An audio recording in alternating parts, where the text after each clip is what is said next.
Welcome to Kenton Teaches. Enjoy the video. In this video, I will explain how to report K-1 income on Form 1040. We'll start by understanding what a Schedule K-1 is and why it's crucial for your tax filing.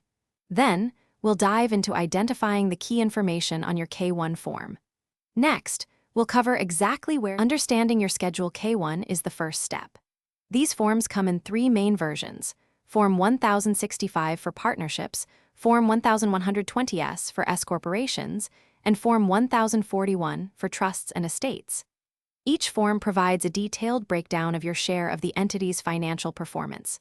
Pay close attention to boxes reporting ordinary business income, interest, dividends, and capital gains, as these are frequently reported items. Integrating your K-1 data into Form 1040 involves several key schedules.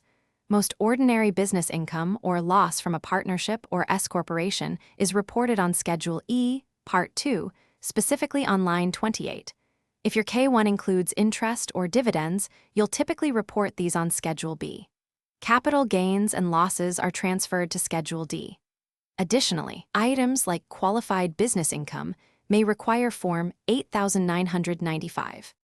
Reporting K-1 income can present challenges. The forms themselves are often complex, and many taxpayers find professional guidance helpful. Be prepared for the possibility of receiving late or incorrect forms from the issuing entity, which can delay your filing.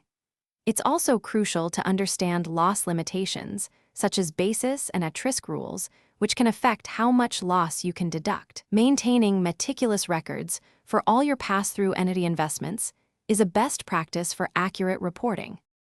Thanks for watching. Please subscribe if this video was helpful.